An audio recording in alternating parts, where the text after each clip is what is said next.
RPSC first grade teacher exam 2024 में जो आपके करंट वाला पार्ट है उसमें एक टॉपिक दिया गया है space programme of India, Bharat के अंतरिक्ष कार्यक्रम। तो अब उसको पढ़ते हैं भारत के अंतरिक्ष कार्यक्रम के बारे में।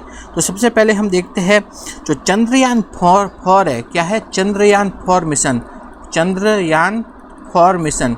ठीक है, तो चंद्रयान जो 4 मिशन है वो कब लॉन्च किया जाएगा, तो वो लॉन्च किया जाएगा 2027 में। तो चंद्रयान 4 मिशन लॉन्च किया जाएगा 2027 में। और चंद्रयान 4 का जो मुख्य उद्देश्य क्या होगा, उसका मुख्य मोटो क्या होगा, उसका मुख्य उद्देश्य ये होगा कि यह चांद की सतह से 3 से 5 किलोग्राम मिट्टी के नमूने लाएगा। ठीक है, तो चंद्रयान 4 का जो मुख्य उद्देश्य क्या होगा, ये चांद की सतह से 3 से 5 किलोग्राम क्या लाएगा, मिट्टी के नमूने और चट्टानों के नमूने लाएगा। ठीक है, तो चंद्रयान 4 है उसे कब लॉन्च किया जाएगा, वो लॉन्च किया जाएगा 2027 में। और ये इसका मुख्य उद्देश्य क्या होगा कि ये चांद की सतह से क्या 3 से 5 किलोग्राम मिट्टी या चट्टानों के नमूने भारत लेकर के आएगा चंद्रयान 4। नेक्स्ट हम देखते हैं तो राष्ट्रीय अंतरिक्ष दिवस। तो राष्ट्रीय जो अंतरिक्ष दिवस है वो कब मनाया जाता है, तो राष्ट्रीय अंतरिक्ष दिवस मनाया जाता है, वो मनाया जाता है 23 अगस्त को। तो राष्ट्रीय अंतरिक्ष दिवस कब मनाया जाता है, 23 अगस्त को।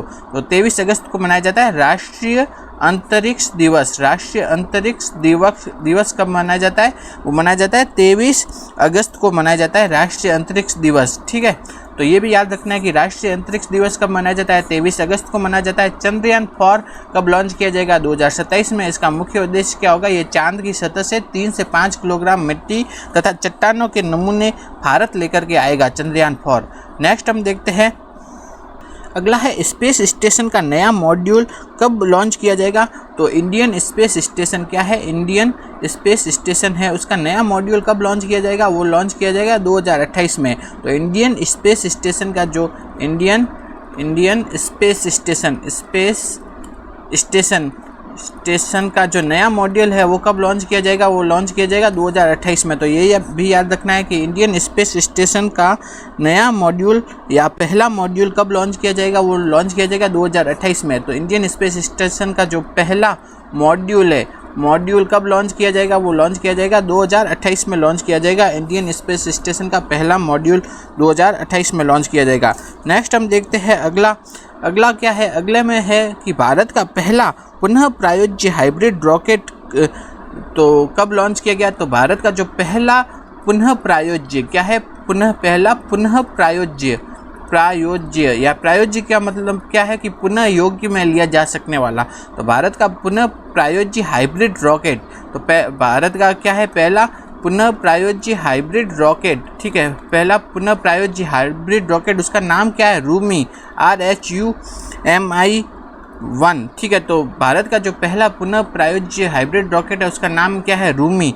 ठीक है, तो इसको कब लॉन्च किया गया, इसको लॉन्च किया गया 24 अगस्त 2024 में लॉन्च किया गया। ठीक है, तो भारत का पहला जो पुनः प्रायोज्य हाइब्रिड रॉकेट है उसे लॉन्च किया गया 24 अगस्त 2024 को। उसका नाम क्या था, रूमी फर्स्ट था। और इसे लॉन्च कहाँ से किया गया, इसे लॉन्च किया गया चेन्नई के थिरुवंदधई से लॉन्च किया गया। इसे लॉन्च कहाँ से किया गया, चेन्नई के थिरुवंदधई से लॉन्च किया गया, थिरुवंदधई से लॉन्च किया गया। ठीक है, तो भारत का जो पहला पुनः प्रायोज्य हाइब्रिड रॉकेट है उसका नाम क्या है, रूमी फर्स्ट। और इसे लॉन्च किया गया 24 अगस्त 2024 को। इसे लॉन्च कहाँ से किया गया, चेन्नई के थिरुवंदधई से लॉन्च किया गया। तो एक बार वापस रिवीजन करते हैं कि है ना, सबसे पहले हम देखते हैं चंद्रयान 4। चंद्रयान 4 को कब लॉन्च किया जाएगा, 2027 में। इसका मुख्य उद्देश्य क्या है कि ये चांद की सतह से 3 से 5 किलोग्राम मिट्टी तथा चट्टानों के नमूने भारत लेकर के आएगा। नेक्स्ट है कि जो राष्ट्रीय अंतरिक्ष दिवस कब मनाया जाता है, वो मनाया जाता है 23 अगस्त को मनाया जाता है। इंडियन स्पेस स्टेशन का जो पहला मॉड्यूल है वो कब लॉन्च किया जाएगा, 2028 में। नेक्स्ट है भारत का जो पहला पुनः प्रायोज्य यानी पुनः उपयोग में लिया जा सकने वाला हाइब्रिड रॉकेट, उसका नाम क्या है, रूमी फर्स्ट है, RHUMI फर्स्ट है। ठीक है, और ये कब लॉन्च किया गया, 24 अगस्त 2024 को चेन्नई के थिरुवंदधई से लॉन्च किया गया। आगे हम देखते हैं इस रूमी फर्स्ट है, इसके द्वारा क्या है, तो 2 प्रकार के सैटेलाइट लॉन्च किए गए। एक तो है 3 क्यूब सैटेलाइट, एक तो है 3 क्यूब सैटेलाइट और 50 पिको सैटेलाइट। ठीक है, 3 क्यूब सैटेलाइट और 50 पिको सैटेलाइट लॉन्च किए गए इस रूमी फर्स्ट रॉकेट के द्वारा। और इन रॉकेटों का जो मुख्य काम क्या है, ये क्या करेंगे, ग्लोबल वार्मिंग तथा जलवायु परिवर्तन के लिए डेटा एकत्रित करेंगे। तो 3 क्यूब और 50 पिको सैटेलाइट है। ये क्या है? Global warming. क्या है? ग्लोबल वार्मिंग तथा जलवायु परिवर्तन के लिए क्या डाटा एकत्रित करेंगे। ठीक है, तो भारत का पहला पुनः प्रायोज्य हाइब्रिड रॉकेट यानी कि पुनः उपयोग में लिया जा सकने वाला हाइब्रिड रॉकेट, उसका नाम क्या है? रूमी फर्स्ट। ये लॉन्च किया गया 24 अगस्त 2024 को चेन्नई के थिरुवनंतपुरम से। इससे 3 क्यूब और 50 पिको सैटेलाइट लॉन्च किए गए और ये सैटेलाइट का मुख्य काम क्या है? ये ग्लोबल वार्मिंग तथा जलवायु परिवर्तन से संबंधित डाटा उपलब्ध कराएंगे। अगला हम देखते हैं इसरो। अगला क्या है? इसरो ने अपना क्या है? Earth observation satellite.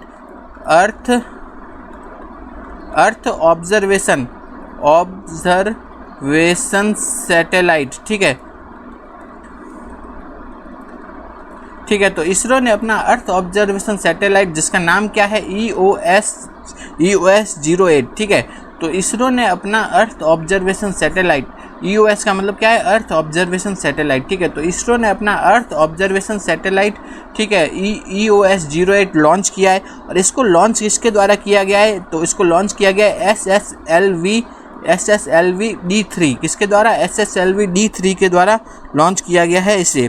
तो इसरो ने अपना जो अर्थ सैटेलाइट है, अर्थ ऑब्जर्वेशन सैटेलाइट, उसका नाम क्या है? EOS 08, उसे लॉन्च किया है। और इसे लॉन्च करने में जिस रॉकेट का उपयोग हुआ है वो है SSLV D3। SSLV D3 है वो क्या है? भारत का सबसे छोटा रॉकेट है। ठीक है, तो सबसे छोटा रॉकेट है। तो ये SSLV D3 क्या है? सबसे छोटा रॉकेट है। SSLV D3 क्या है? सबसे छोटा रॉकेट है। तो SSLV का मतलब क्या है? Small satellite launch vehicle. ठीक है, SSLV का मतलब है स्मॉल सैटेलाइट लॉन्च व्हीकल। तो SSLV D3 है वो है सबसे छोटा रॉकेट है। ठीक है, और इसके द्वारा किसे लॉन्च किया गया है? वो लॉन्च किया गया है अर्थ ऑब्जर्वेशन सैटेलाइट जिसका नाम है EOS 08, उसको लॉन्च किया गया है इसके द्वारा। ठीक है, और EOS 08, ये जो EOS 08 अर्थ ऑब्जर्वेशन सैटेलाइट 08 जो है, इसका मुख्य काम क्या रहेगा? ये पर्यावरण तथा आपदा की जानकारी प्रदान करेगा। ये किसकी? पर्यावरण तथा आपदा संबंधी जानकारी प्रदान करेगा। पर्यावरण तथा आपदा संबंधी जानकारी प्रदान करेगा EOS 08। ठीक है, तो अगला आपने क्या देखा है? इसरो ने अपना अर्थ ऑब्जर्वेशन सैटेलाइट लॉन्च किया है जिसका नाम है EOS 08। EOS 08 को लॉन्च किस रॉकेट के द्वारा किया गया है? वो रॉकेट का नाम है SSLV D3। SSLV D3 क्या है? सबसे छोटा रॉकेट है। SSLV D3 का मतलब है स्मॉल सैटेलाइट लॉन्च व्हीकल। ठीक है, ये सबसे छोटा रॉकेट है। और जो EOS 08 जो सैटेलाइट है उसका मुख्य काम क्या रहेगा? यह पर्यावरण तथा आपदा संबंधी जानकारी प्रदान करेगा। नेक्स्ट अगला है कि है ना, जो अमेरिका के क्या है स्पेस एजेंसियां है। अमेरिका की 2 स्पेस एजेंसियां है। एक का नाम क्या है? ब्लू ओरिजिन और दूसरे का नाम क्या है? सेरा। तो एक का नाम क्या है? ब्लू ओरिजिन, एक का नाम है ब्लू ओरिजिन और दूसरे का नाम क्या है? सेरा। ये क्या है? अमेरिका की 2 स्पेस एजेंसियां है। इन्होंने अपने मानव अंतरिक्ष उड़ान कार्यक्रम में भारत को शामिल करने की घोषणा की है। तो अमेरिका की कौन सी 2 स्पेस एजेंसियां हैं जिन्होंने कि अपने मानव अंतरिक्ष उड़ान कार्यक्रम, क्या है? मानव अंतरिक्ष उड़ान कार्यक्रम। ठीक है, उड़ान कार्यक्रम। ठीक है, तो अमेरिका की कौन सी 2 स्पेस एजेंसियां हैं जिन्होंने कि मानव अंतरिक्ष उड़ान कार्यक्रम में भारत को शामिल करने का निर्णय किया है? तो वो है, एक तो है ब्लू ओरिजिन और दूसरी क्या है? सेरा। सेरा की फुल फॉर्म क्या है? सेरा की फुल फॉर्म है स्पेस एक्सप्लोरेशन रिसर्च एजेंसी। सेरा की फुल फॉर्म क्या है? Space exploration research agency. ठीक है, एजेंसी। ठीक है, तो अमेरिका की 2 स्पेस एजेंसियां है। पहली तो होगी ब्लू ओरिजिन और दूसरी होगी सेरा। इन दोनों ने क्या है? मानव अंतरिक्ष उड़ान कार्यक्रम में भारत को सम्मिलित करने का घोषणा की है। कब की है? 1 जुलाई 2024 को। तो ये याद रखना है कि अमेरिका की 2 स्पेस एजेंसियां हैं, एक तो ब्लू ओरिजिन, दूसरी सेरा। सेरा का मतलब क्या है? Space exploration research agency. उन्होंने अपने मानव अंतरिक्ष कार्यक्रम में भारत को सम्मिलित करने का निर्णय किया है। नेक्स्ट हम देखते हैं, इसरो ने अपना स्पाडेक्स मिशन को सफलतापूर्वक लॉन्च किया। ठीक है, तो इसरो स्पाडेक्स मिशन लॉन्च करने वाला चौथा देश बन गया है। ठीक है, तो इसरो स्पाडेक्स मिशन को सफलतापूर्वक लॉन्च करने वाला चौथा देश बन गया है। तो स्पाडेक्स मिशन को लॉन्च करने वाला कौन सा देश बन गया है? भारत है वो स्पाडेक्स मिशन को लॉन्च करने वाला चौथा सफल देश बन गया है। तो इसरो ने कौन सा मिशन लॉन्च किया है? वो लॉन्च किया है स्पाडेक्स मिशन। स्पाडेक्स की फुल फॉर्म क्या है?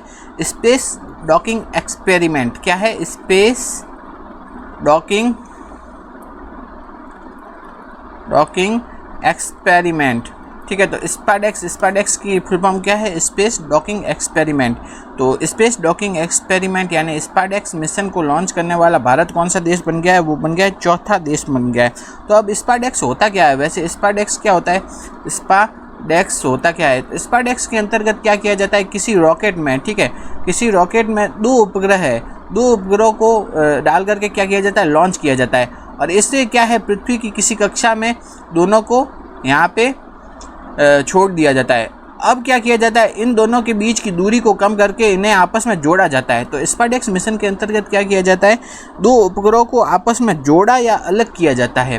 तो स्पाडेक्स मिशन होता क्या है कि 2 उपग्रहों को अंतरिक्ष में आपस में जोड़ने या अलग करने की जो मिशन है उसे क्या कहलाता है? SpaDeX mission. तो स्पेस डॉकिंग एक्सपेरिमेंट यही कहलाता है।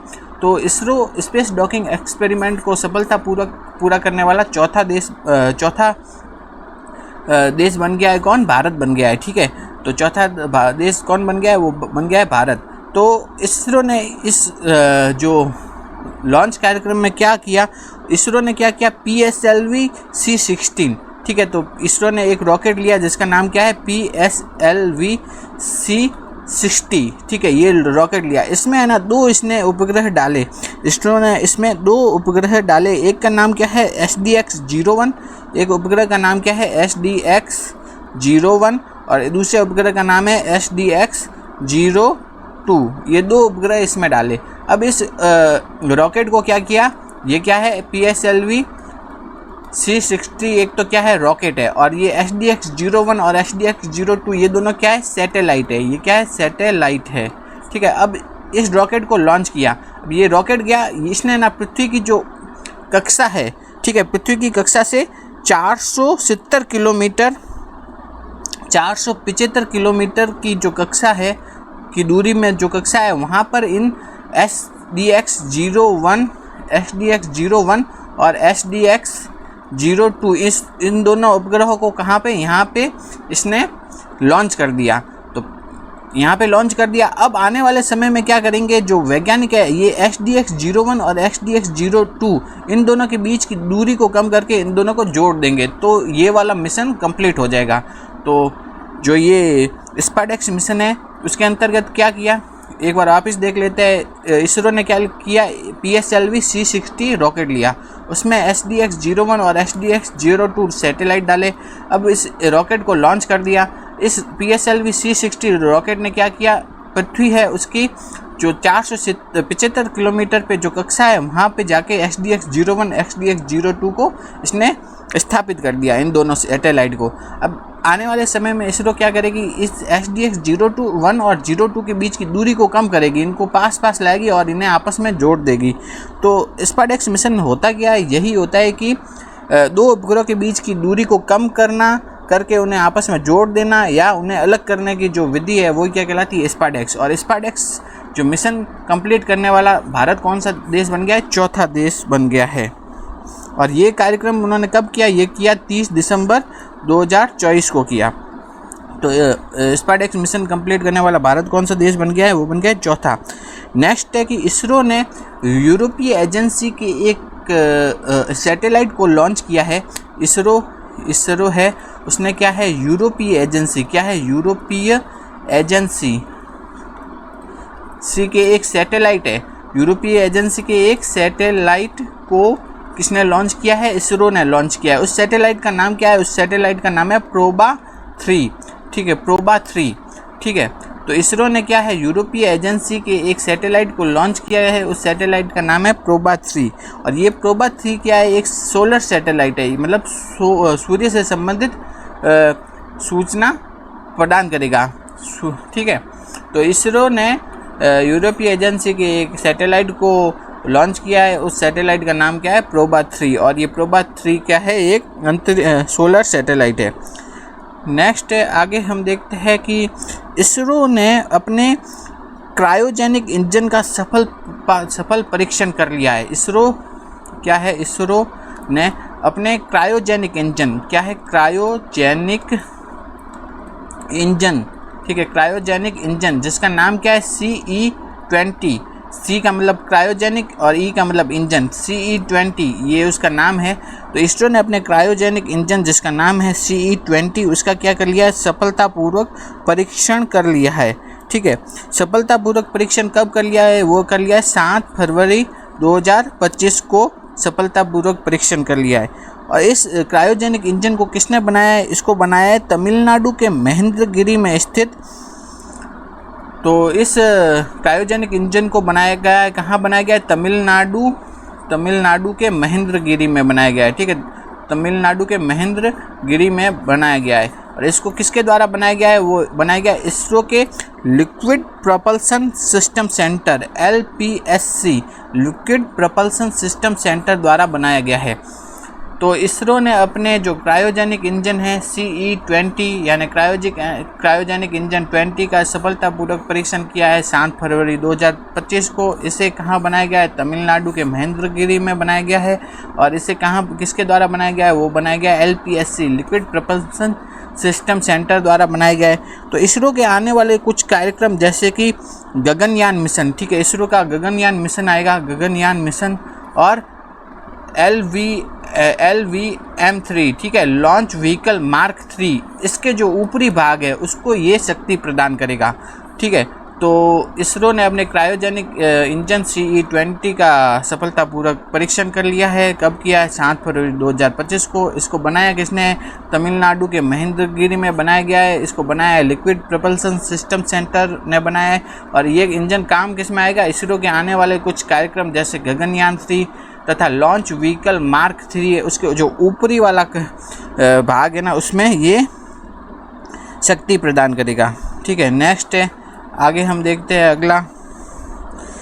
अगला हम देखते हैं इसरो ने विश्व का सबसे बड़ा प्रणोदक मिक्सर का निर्माण किया है, ठीक है। तो अगला क्या है? इसरो है, उसने क्या है? विश्व के सबसे बड़े प्रणोदक मिक्सर यानी इसे क्या भी कहते हैं? प्रोपल्सन मिक्सर, उसका निर्माण किया है। इसका भार लगभग कितना है? 10 टन है। तो इसरो ने विश्व के सबसे बड़े प्रणोदक मिक्सर यानी कि प्रोपल्सन मिक्सर का निर्माण किया है। इसका भार कितना है? इसका भार है 10 टन का है। तो इसका निर्माण किसने किया है? तो इसका निर्माण किया है इसरो के सतीश धवन, इसरो के जो सतीश धवन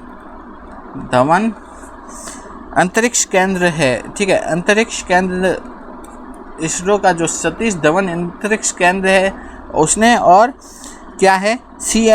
CMTI बेंगलुरु, ठीक है, CMTI बेंगलुरु, ठीक है, CMTI बेंगलुरु, इन दोनों ने मिलकर के इसका निर्माण किया है। तो इसरो ने विश्व का सबसे बड़ा क्या बना दिया है? प्रणोदक मिक्सर बना दिया है, जिसका भार 10 टन है। और इसका निर्माण किया है सतीश धवन अंतरिक्ष केंद्र तथा CMTI बेंगलुरु यानी कि central manufacturing technology institute, CMTI central manufacturing technology institute Bengaluru, इन दोनों ने मिलकर के इसका निर्माण कर लिया है। आगे हम देखते हैं इसरो। नेक्स्ट क्या है? इसरो ने क्या किया है? इसरो ने अपना 100वां मिशन सफलतापूर्वक लॉन्च किया है, ठीक है। तो इसरो का जो 100वां मिशन है, क्या है? इसरो का 100वां मिशन वो सफलतापूर्वक लॉन्च हुआ है, सफलतापूर्वक लॉन्च किया गया है। इसरो ने अपना कौन सा 100वां मिशन लॉन्च कर दिया है? क्या? सफलतापूर्वक लॉन्च किया है। तो इसरो का 100वां मिशन को क्या है? तो इसरो ने अपना 100वां मिशन कब लॉन्च किया गया है? वो लॉन्च किया है 29 जनवरी 2025 को 29 जनवरी 2025 को इसरो ने अपना 100वां मिशन लॉन्च किया है। और कहाँ से लॉन्च किया है? वो किया है श्रीहरिकोटा के सतीश धवन स्पेस सेंटर से लॉन्च किया है। तो इसरो ने अपना जो 100वां मिशन कब लॉन्च किया है? वो लॉन्च किया है 29 जनवरी 2025 को। और कहाँ से? श्रीहरिकोटा के सतीश धवन स्पेस सेंटर से लॉन्च किया है। तो इसरो ने अपने 100वें मिशन में क्या लॉन्च किया है? तो इसरो ने अपने 100वें मिशन में क्या है? एक GSLV F-15 रॉकेट लिया है। ठीक है, तो GSLV F-15 रॉकेट, इसमें क्या है? एक नेविगेशन सैटेलाइट, यहाँ जिस सैटेलाइट का नाम क्या है? NVS-02, ये डाल करके इसको लॉन्च किया है। ठीक है, तो इसरो ने अपने 100वें मिशन में किसको लॉन्च किया है? एक नेविगेशन सैटेलाइट यानी कि NVS-02 को लॉन्च किया है। इसको लॉन्च करने में रॉकेट कौन सा काम में आया है? वो है GSLV F-15 रॉकेट काम में आया है। तो ये NVS-02 जो नेविगेशन सैटेलाइट है, वो ये क्या करेगा? भारत के नाविक सिस्टम को और भी मजबूत करेगा। नाविक सिस्टम को क्या करेगा? मजबूत करेगा। तो इसरो ने जो अपना 100वां मिशन है लॉन्च किया है, तो इस 100वें मिशन में कब लॉन्च किया है? 29 जनवरी 2025 को सतीश धवन अंतरिक्ष केंद्र से लॉन्च किया गया है। तो 100वें मिशन में इसरो ने क्या किया है? एक नेविगेशन सैटेलाइट जिसका नाम क्या है? NVS-02 नेविगेशन सैटेलाइट है। इसको क्या है? एक GSLV F-15। ठीक है, तो नेविगेशन सैटेलाइट का नाम क्या है? NVS-02। ये यहाँ पे नेविगेशन सैटेलाइट डाला NVS-02। और इस जो रॉकेट का नाम है ये है GSLV F-15। इस रॉकेट में डाल करके इसे लॉन्च कर दिया है नेविगेशन सैटेलाइट को। ये है इसरो का 100वां मिशन। आगे हम देखते हैं, अगला देखते हैं। इसरो ने अंतरिक्ष में एक पौधे के बीजों को सफलतापूर्वक अंकुरित किया है। तो उस पौधे का नाम क्या है? तो इसरो ने ना अंतरिक्ष में काउपी यानी क्या बोलते हैं इसे? लोबिया बोलते हैं। लोबिया के बीजों को क्या है? अंतरिक्ष में सफलतापूर्वक क्या किया है? अंकुरित किया है। अंतरिक्ष में अंकुरित किया है किस पौधे के बीजों को? काउपी या लोबिया के बीजों को। ये भी पूछ सकते हैं कि इसरो ने किस पौधे के बीजों को अंतरिक्ष में सफलतापूर्वक अंकुरित करने में अंकुरित कर दिया है? वो है काउपी या लोबिया के बीजों को अंतरिक्ष में सफलतापूर्वक अंकुरित किया है। अंतरिक्ष में क्या होता है? गुरुत्वाकर्षण बल कम होता है, जिसके कारण अंकुरित होने में थोड़ी समस्या आती है। तो लेकिन कम गुरुत्वाकर्षण पर भी इसरो ने काउपी या लोबिया के बीजों को अंकुरित करने की सफलता प्राप्त कर ली है। नेक्स्ट हम देखते हैं, अगले में बोला गया है कि इसरो ने अपने सबसे उन्नत संचार उपग्रह, ठीक है, तो इसरो का जो सबसे उन्नत संचार उपग्रह है उसका नाम क्या है? GSAT-20, या इसे क्या भी कहा जाता है? GSAT-N2 भी कहा जाता है। क्या है? GSAT-N2। तो ये क्या है? इसरो का सबसे उन्नत, सबसे बढ़िया संचार उपग्रह है। तो इसरो का अभी तक का बनाया हुआ सबसे उन्नत या सबसे बढ़िया संचार उपग्रह कौन सा है? GSAT-20, या इसे क्या भी कहा जाता है? GSAT-N2 भी कहा जाता है। ठीक है, तो ये है इसरो का अब तक का बनाया हुआ सबसे बढ़िया संचार उपग्रह। इसको इसरो ने है ना एक एलॉन मस्क है, उनकी जो स्पेस एजेंसी है उसका नाम क्या है? SpaceX। क्या है? SpaceX। एलॉन मस्क की स्पेस एजेंसी SpaceX के द्वारा लॉन्च करवाया है। ठीक है, तो GSAT-20 या GSAT-N2 है, इसे लॉन्च किसने किया है? ये सैटेलाइट तो किसका है? भारत का है, लेकिन इसे लॉन्च किसके द्वारा करवाया गया है? वो है एलॉन मस्क। क्या है? एलॉन मस्क, उनकी एक कंपनी है SpaceX, ठीक है, उसके द्वारा लॉन्च करवाया है। और इसको जो लॉन्च किया है उस रॉकेट का नाम क्या है? उस रॉकेट का नाम क्या है? फाल्कन 9। ठीक है, फाल्कन 9। तो फाल्कन 9 रॉकेट के जो कि एलॉन मस्क की कंपनी का है, उसके द्वारा क्या लॉन्च किया गया है? GSAT-20 या GSAT-N2 जो अब संचार उपग्रह है, इसे लॉन्च किया है। तो ये इम्पोर्टेंट है, पूछा जा सकता है कि GSAT-20 या GSAT-N2 जो सैटेलाइट है उसे एलन मस्क की जो कंपनी है SpaceX, उसके फाल्कन 9 रॉकेट ने लॉन्च किया है। और ये लॉन्च कब किया है? ये किया है 19 नवंबर 2024 को। 19 नवंबर 2024 को लॉन्च किया है। ठीक है, आगे हम देखते हैं भारत का पहला जो एनालॉग अंतरिक्ष मिशन कहाँ चालू किया जाएगा। भारत का जो पहला एनालॉग क्या है, एनालॉग, ठीक है, एनालॉग अंतरिक्ष मिशन, भारत का पहला एनालॉग अंतरिक्ष मिशन वो कहाँ पे चालू किया जाएगा, वो कहाँ किया जाएगा, लेह में चालू किया जाएगा। भारत का जो पहला एनालॉग अंतरिक्ष मिशन है वो चालू किया जाएगा लेह में। ठीक है, नेक्स्ट है कि इसरो का जो शुक्रयान मिशन है, शुक्रयान मिशन, उसे भारत सरकार द्वारा मंजूरी प्रदान कर दी गई है। तो ये कब लॉन्च किया जाएगा, ये लॉन्च किया जाएगा 2028 में। इसरो का जो शुक्रयान मिशन है उसे भारत सरकार ने मंजूरी प्रदान की है, ये शुक्रयान मिशन लॉन्च किया जाएगा 2028 में लॉन्च किया जाएगा।